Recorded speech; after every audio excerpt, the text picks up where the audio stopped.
In the annals of American military history, certain weapons stand apart not merely for what they achieved on the battlefield, but for how completely they defied every conventional expectation. Some rifles were more powerful, others were more accurate at distance, but one weapon became something unprecedented, a firearm that rewrote the rules of what soldiers could carry into combat and changed American warfare forever. This is the story of a rifle that emerged from desperation, manufactured by typewriter companies and jukebox makers, carried by more American troops than any other weapon of World War II, and remained in frontline service for over 30 years. This is the story of the M1 carbine, the lightweight revolution that transformed modern combat. The year is 1940. Europe burns under the German blitzkrieg. France has fallen. Britain stands alone against the Nazi war machine. Across the Atlantic, the United States military faces a fundamental problem that threatens its readiness for the inevitable war ahead.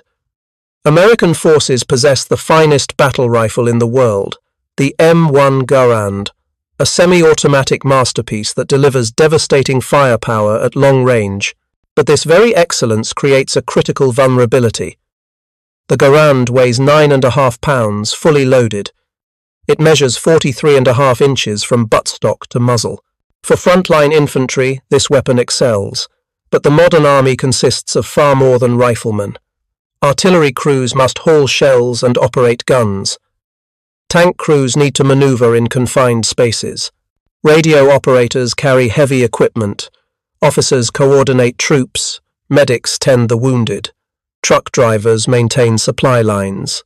For these soldiers, the Garand becomes a burden that impedes their primary duties. The only alternatives prove equally unsuitable. The M1911 pistol offers minimal range and stopping power. The Thompson submachine gun costs $85 to manufacture, weighs nearly tame a 4 a perm 02, 11 pounds, and sprays ammunition with little accuracy beyond 50 yards. The German invasion of France has demonstrated a terrifying new reality: paratroops dropping behind lines, armoured columns racing past static defences, mobile warfare where the front lines dissolve and support troops suddenly face enemy infantry. The old divisions between combat soldiers and support personnel no longer hold.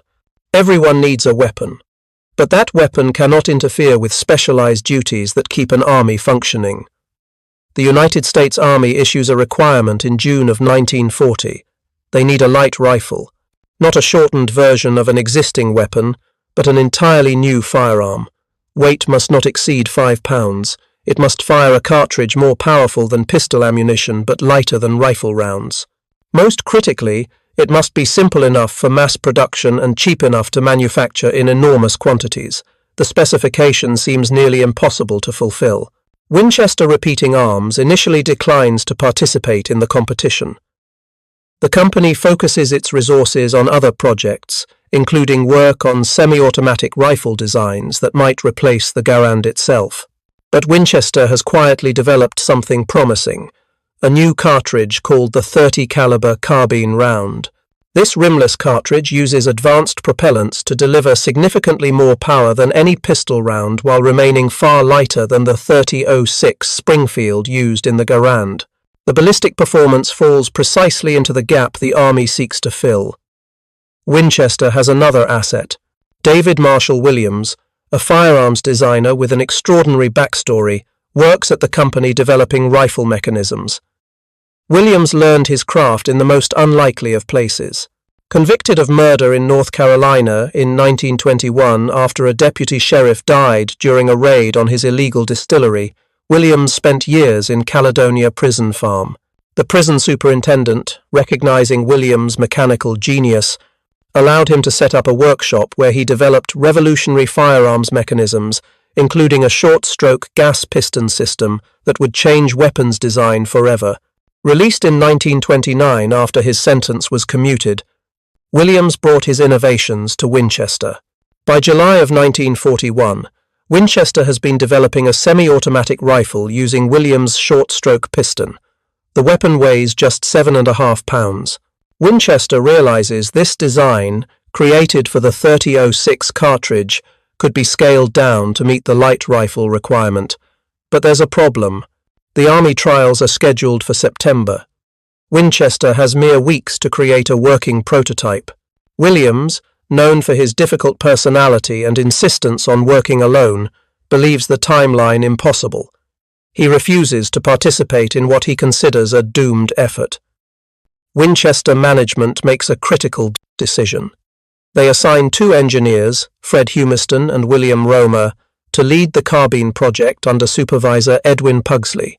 Working around the clock, the team scales down the rifle design, adapts it to the .30 caliber carbine cartridge, and incorporates Williams' revolutionary short-stroke gas piston as a key component.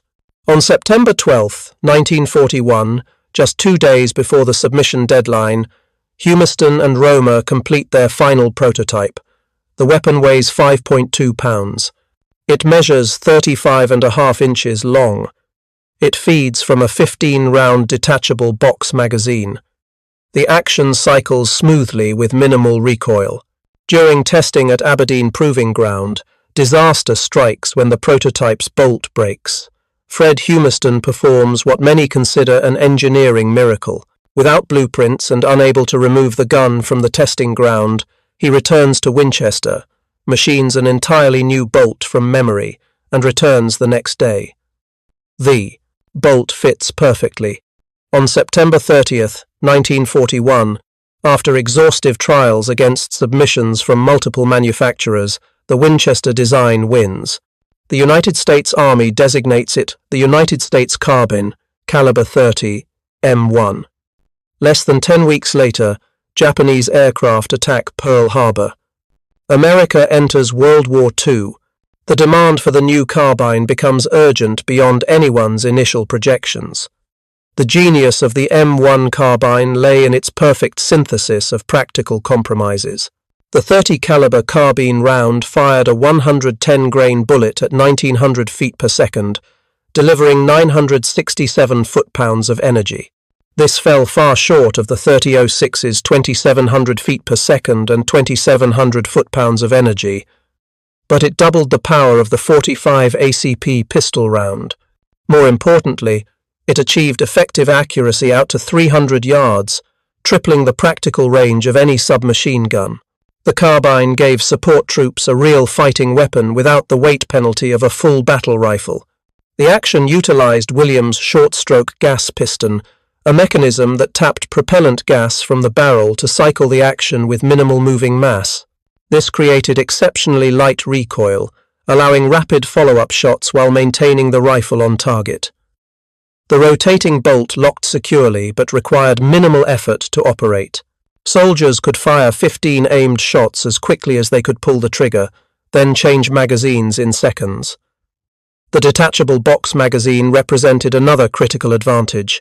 Unlike the Garand's internal en-bloc clip system, carbine magazines could be changed at any time, allowing soldiers to reload before running empty or to load fresh ammunition for anticipated contact. The magazines proved durable and reliable, functioning in conditions that would jam more complex designs. The sights were simple and effective. A flip-aperture rear sight offered 2 settings, 100 yards and 300 yards. Soldiers could acquire targets rapidly through the peep sight, faster than with traditional blade and notch configurations. The front sight post stood protected within a sturdy housing that also served as the gas cylinder. Every element of the design emphasized speed, simplicity, and reliability over theoretical perfection. The carbine measured exactly what modern combat required: adequate accuracy at realistic engagement distances, sufficient power for its intended role, and light enough to carry without impeding other duties. When production began in earnest in 1942, the scale of manufacturing became unprecedented. The demand for carbines exceeded all projections. Not just Winchester and Inland Division of General Motors, but 10 different prime contractors received orders. These included companies with no previous firearms experience. IBM, the Business Machine Corporation, retooled factories to produce carbine parts. Rockola, manufacturer of jukeboxes, shifted to weapons production. Underwood, the typewriter company, began stamping receiver components. National Postal Meter, Quality Hardware, Saginaw Steering Gear, and Standard Products all contributed to the massive production effort. This distributed manufacturing meant that if one factory was damaged or destroyed, production would continue uninterrupted. The carbine's design facilitated this industrial miracle. Parts were engineered for straightforward machining and stamping operations.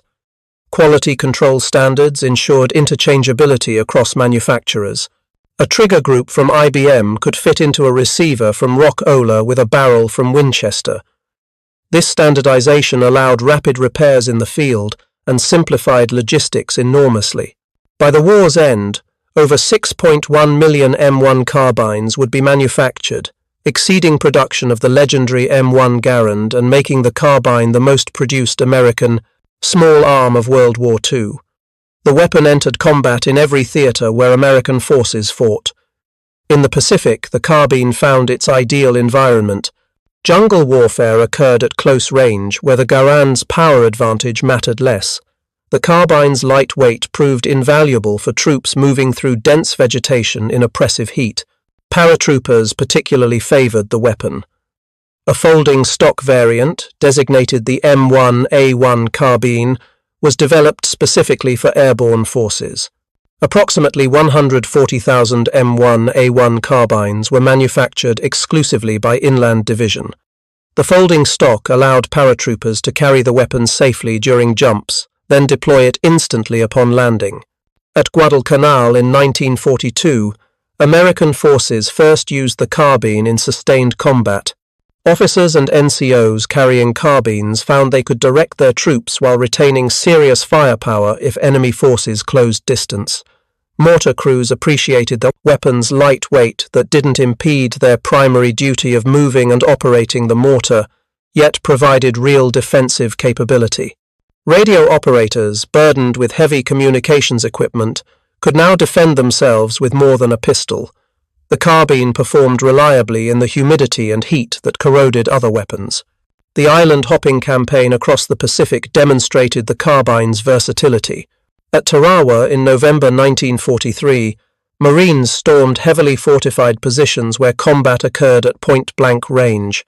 The carbine's semi-automatic fire and 15-round capacity proved devastatingly effective in close-quarters fighting. At Peleliu in September 1944, the weapon functioned flawlessly in coral dust and extreme heat.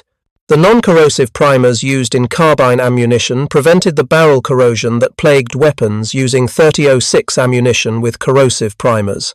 On February 19, 1945, United States Marines assaulted Iwo Jima, one of the bloodiest battles in American military history.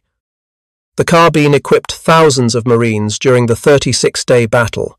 Archival photographs reveal an abundance of M1 carbines, many equipped with the M8 grenade launcher that allowed the weapon to fire 22mm rifle grenades.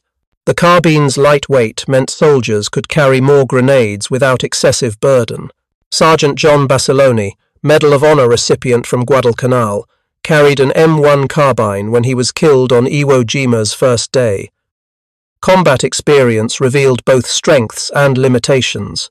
Soldiers praised the carbine's lightweight, handy size, and rapid firepower. They appreciated that it could be slung across the back without hitting the helmet or interfering with field packs, unlike the long Garand.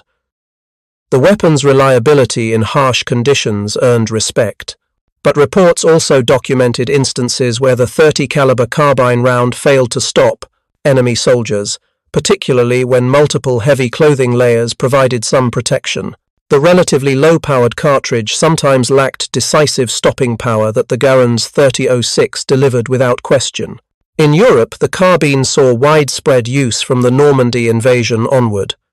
When American paratroopers dropped into France on June 6, 1944, many carried M1A1 folding stock carbines.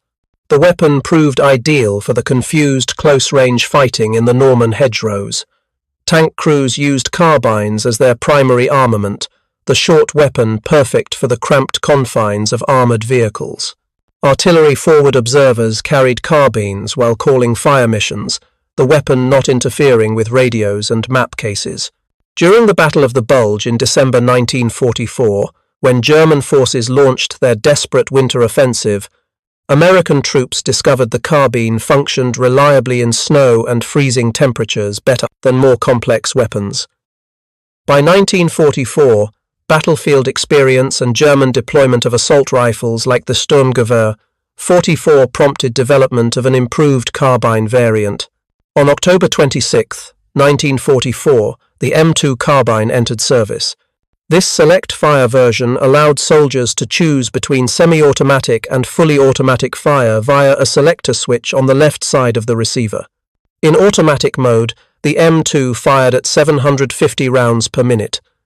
To accommodate this firepower, a 30-round curved magazine was developed alongside the original 15-round box. The M2 provided American forces with a light automatic weapon far cheaper and more widely available than submachine guns. Conversion kits allowed existing M1 carbines to be upgraded to M2 configuration in the field. These kits included a modified sear, trigger housing, and selector mechanism. Approximately 570,000 M2 carbines were manufactured. The automatic fire capability proved valuable in final assaults and defensive positions where volume of fire mattered more than precision. Production of the M2 began in April 1945, too late for widespread use in Europe, but available for the final Pacific campaigns. Perhaps the most remarkable carbine variant emerged in the war's final months. The M3 carbine mounted an infrared scope system for night operations. About 150 M3 carbines reached Okinawa in April 1945 during the invasion. For the first time in warfare, American soldiers could detect and engage enemy soldiers in complete darkness. The infrared scope projected an invisible beam that illuminated targets when viewed through the scope. A team of 2 or 3 soldiers operated the system, one carrying the carbine with its mounted scope, another carrying the heavy battery pack connected by cable. The M3 had an effective range of about 70 yards, limited by the scope's visual capability. Despite these limitations, the system proved devastatingly effective. Japanese forces relied heavily on night infiltration tactics. The M3 carbine allowed American forces to detect and stop these attacks. Estimates suggest 30% of Japanese casualties from rifle and carbine fire during the Okinawa campaign came from M3 carbines, an extraordinary figure given only 150 were deployed. When Japan surrendered in August 1945, the M1 carbine had proven itself as one of the war's most successful weapon designs. The weapon equipped every type of American unit and served in every combat theater.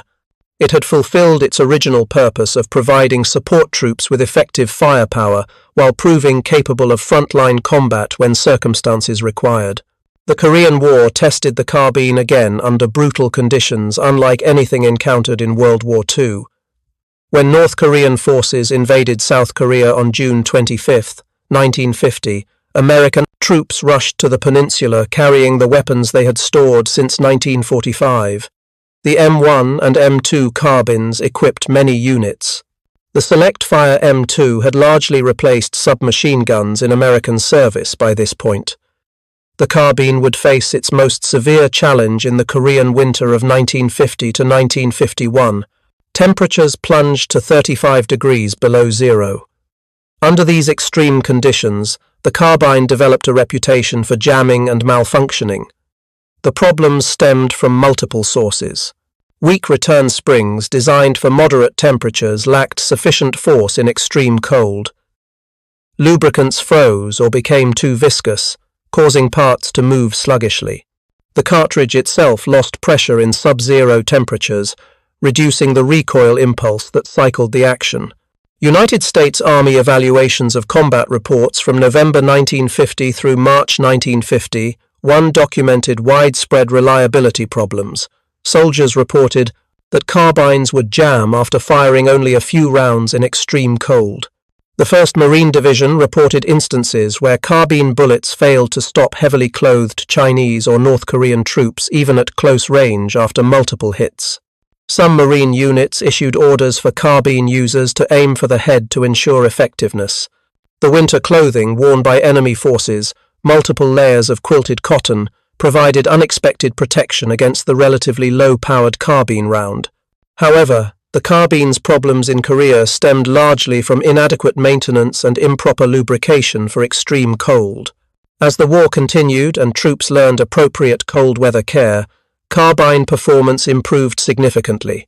Soldiers discovered that minimal lubrication worked better than standard oiling in freezing temperatures. Properly maintained carbines with fresh springs functioned acceptably even in harsh conditions. The weapon remained popular with support troops who needed lightweight more than maximum power. In warmer months and in the more moderate climate of southern Korea, the carbine performed without significant issues. Despite its cold weather challenges, the carbine saw extensive service throughout the three-year conflict.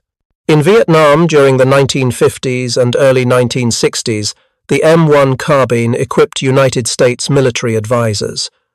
The weapon proved popular with South Vietnamese forces. The average Vietnamese soldier stood approximately 5 feet tall with a slight build. The M1 Garand, nearly as tall as these soldiers and weighing twice what a carbine weighed, proved unwieldy. The carbine fit Vietnamese troops perfectly. Over 200,000 carbines were provided to South Vietnamese forces. They equipped regular Army of the Republic of Vietnam units, regional forces, and popular forces militias. The carbine's lightweight and ease of use made it ideal for the Vietnamese. The 30-round magazine provided substantial 40 ATIS date firepower. At the close ranges typical of jungle warfare, the carbine remained effective. Viet Cong forces also used captured carbines extensively. American Special Forces occasionally carried carbines in the early war years, appreciating the light weight for long patrols.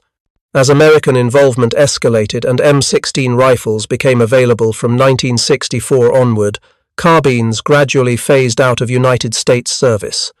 But they remained in Vietnamese hands in enormous numbers.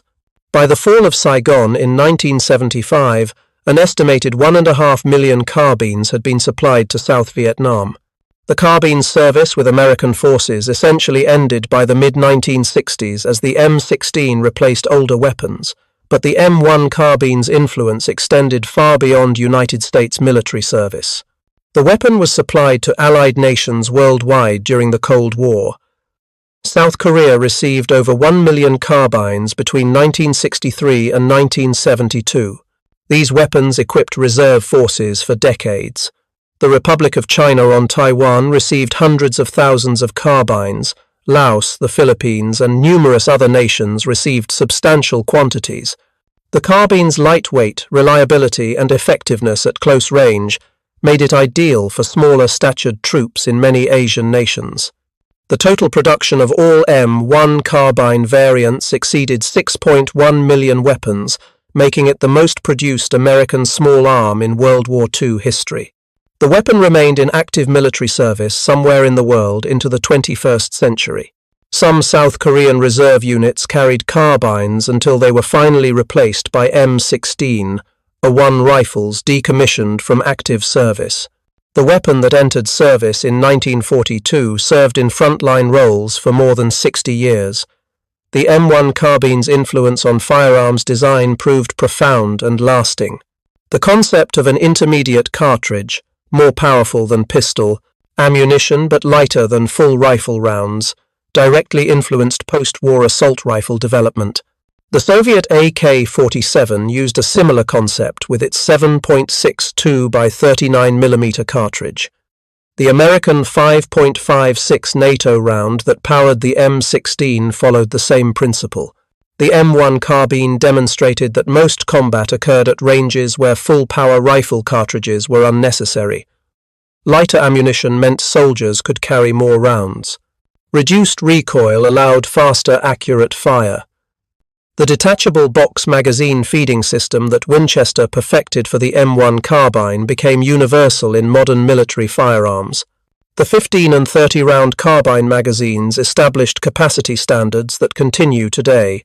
The ease of changing magazines during combat proved so valuable that modern military rifles from the M16 to the AK-47 employ detachable box magazines as standard.